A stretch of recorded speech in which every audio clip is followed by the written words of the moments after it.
Bismillah ve salatu ve selamu ala Resulillah ve ala alihi ve sahbihi ve men vala. İmam Bukhari rahmetullahi aleyh Sahih Bukhari namlı kitabıda bugün tövendeki babda mundaq deydi. Endi xubdan namazdan keyin fiqhi meselelerde türlük yaxshi ishlarda uyqu bidar söhbet ötküzüp yurishninki yoki suhbatlashishning anjuman qurishninki mazmun haqida to'xtalyapti. Bu hadisninki numri hamda 600 numr. Bu hadisde İmam Bukhari rahmetullahi aleyh bizge Abdullah ibn Sabah hadis sözlep bergen idi dep şundaq deydi. Bu kişinin tercümanı başta ötmegen İmam Bukhari'ninki ustazi Abdullah ibn Sabah ibn Abdullah nam bilen meşhur. Ebu Ali yak Ebu Bekir kunyası bilen bu meşhur. Özü Mevla cihetten azatkerlik nostun Haşimi cemaati tutuşudu. Tigi besirlik adam 250 yıllardan 255 yıllargacha atrofida o'lib ketgan. Tarixchilar bu yerda bu odamning vafot bo'lib ketishi haqida ya 250 ya 251 yoki 355 deb 3 tarixni bergan. Yashagan o'rni vafot bo'lib ketgan diyori Basra. O'zi ishonchlik buyuklarniki biri.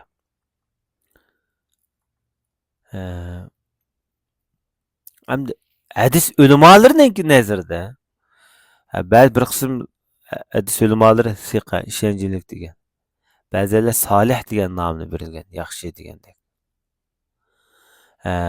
İmam Bukhari va İmam Muslimga o'xshash buyuklarniki ustozi bo'ladi. Bu odamningki ustozi Yazid ibn Harun, Mu'tamar ibn Sulaymon qatorliqlar. Masalan, shu İmam Nasai, Abu Davud Sujistonilar bu odamningki shagirdi bo'ldi. Shunlashqa Sahih Buxoriyda 6 ta, Tirmiziyda 6 tane hadisi var. Nesai'de 5 tane hadisi var. Sunan Ebu Davud'da 4 tane hadisi var. İmam Müslim'nin mi bu adamdan hadis rivayet kıldığı hatırlangan. İmam Müslim rahmetullahi aleyhi mi 3 tane hadis bayan kılgan deyildi. Demek şu İmam Bukhari'nin ustazı bu adamda. Bu adam dedi bizge Ebu Ali el-Hanefi hadis sözlep bergen ustazı. Bayatan başta ötken bu kişinin tercümali. Ustazi deb ötken. Lekin tercümalı başta ötülmegen. Baştaki menbelde bayan kılmagan. Hem Ebu Ali Hanefi'nin ismi Ubeydullah ibn Abdülmecid namıyla meşhur. Basirlik. Yahya ibn Ma'in, Ebu Hatim qatarlıq dağınlıq muhaddisler bu adamda çataq yok adam deb ta'riflagan bolsa İbn Hibban qatarlıq bir qism Daraqutniga o'xshash katta muhaddislar ishonchlik deb qaragan. Ba'zi bir qism muhaddislar zaif deb qaraganlarmi bo'lgan. Demak bu odamga bir qism muhaddislar zaif, bir qism muhaddislar ishonchlik siqa deb bahoni bergan. Şolaşqa bir qism kishilar bu kishining hadisini dalil sifatida qabul qilgan. Hijriyaniki 209-yili Basrda o'lib ketgan. İbn Hajar Asqalonining nazarida Rastil İmam Zahabiyning nazarida siqa degandek nomlarga erishgan. Yahya ibn Ma'inga o'xshash da'liq muhaddislarning nazarida chatoq yo'q, kerak yo'q degandek nomlarga erishgan. Demek o'xshamagan nomlarga erishgan, lekin asosan ko'p sondagi muhaddislarning nazarida asosan ishonchlik chatoq yo'q degandek nomlar berilgandek turdi. Bu odamningki ustozlar nihoyatda ko'p.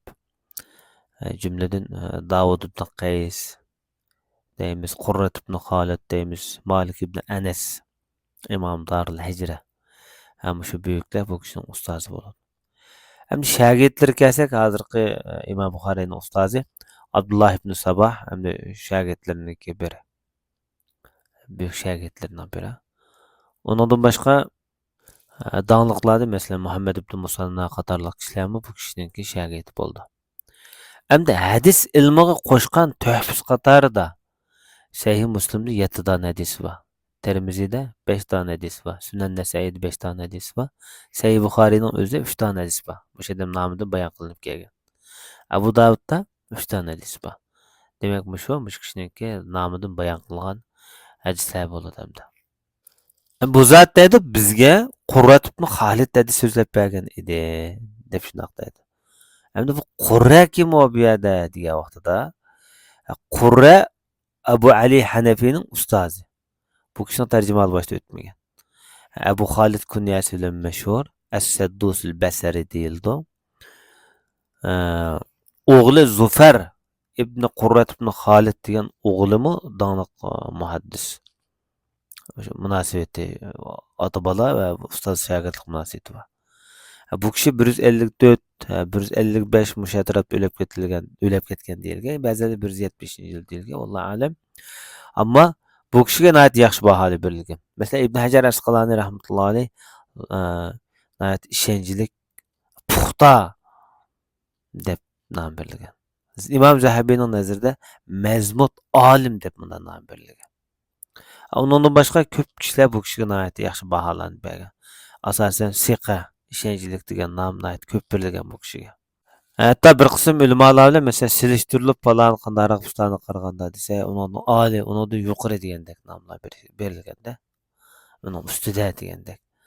Shunlashqa Ibn Hibban rahmatullohi alayh o'zining Siqat nomli kitobida bu kishini siqa deyish bilan birga mutqin degan kalimani qo'shib qo'ygan. Bak puxta debchi. O'zining yodlagan narsasi, bilgan narsalarini aytdi. Puxta degan bo'ladi bu. Bu kishiniki ustozlari masalan Amr ibn Dinar, Qurrat ibn Musa, Al-Hasan ibn Abil Hasan, Sayyar ibn Abi Siyar qatorliq ayni vaqtdagi mashhurlar. Qatada ibn Duama bu kishining tarjimasi o'tgan shular bu kishining ustozi bo'ldi. Endi shogirdlari nihoyat ko'p. Yahya ibn Kasir, Mu'tamar ibn Sulaymon boshda Aziz Raviyda tarjimali chiqqanlarda masalan. Vaki ibn Jarroh masalan shular mush kishiniki shogird bo'ldi masalan. Xo'sh. Endi hadis ilmi qo'shgan tuhfasi desak, nihoyat zo'r. Chunki Sahih Muslimda 19 dona, Sahih Buxoriyda 12 dona, Nasaiyda 7 dona, Abu Dawudda 6 dona, Tirmizida 2 dona hadisi bor. Mushu hadis ilmiga qo'shgan mush kishiniki tuhfasi bo'ldi hamda. Xo'sh. Bu sayistida mushu Qurrat ibn Xolid desa mush kishi deyildi. Bu kishidan boshqa Qurrat ibn Xolid deb sayistida hadis rivoyat qilgan odam yo'q. Qurrat ibn Xolid degan mushu. Endi bu kishi dedi biz Hasanni kutib turadigan edik dedi. Kim bu? Hasanul Basri rahmatullohi alayh. Demak, Hasanul Basri bilan aloqasi o'rnatgan buyuklarning birida. Biz Hasanni kutib turgan edik dedi. Biroq Hasan bizga nisbatan bizni kechikib keldi dedi qishimizga. Hatto biz bu darsni bekavlash vaqtlariga yaqinlab qoldik. Tas qoldik. Ya'ni bizga dars so'zlab, oxirdan keyin dars so'zlab birdi Hasan al-Basri hamda. Dars o'tib, dars so'zlab bekavladigan vaqt to'lab ketdi dedi. Shu vaqtlarda yetib keldi. Bu kichkib kelib debdi-da bu kishi Hasan al-Basri. Bizning mavi qo'shnilarimiz bizni chaqiribdi-kan dedi. Yemakchimak bir mehmondochilik ham, odamgarchilik, ijtimoiy munosabat chaqiribdi-kan dedi. Deb bo'lib andin mundoq dedi. Anas mundoq degan, Anas ibn Malik. Payg'ambar alayhisolatu vasallamni ma'lum bir kech kuni biz kutib saqlab o'ttirdik dedi. Kechining yarmi bo'lib ketdi. Shuningdan keyin Janob Rasululloh kelib bizga namoz o'qib berdi. Ondan bizga nutq so'z qilib berdi va mundoq dedi. Mana bu kishilar tig'i namoz o'qib bo'ldi, uxlab bo'ldi. Sizlar tig'i mushu oltingda namozni kutib turyapsizlar emas, bu namozdadir, namoz o'qiysizlar. Uxlab bo'ldi. Yoki sizlar namozni kutib tursanglar, namozning ichida bo'lasizlar degan gap. Ya'ni namozni kutib tursanglar, shu namoz o'qigandek namozning ajrini elib tursizlar degan bo'ladi.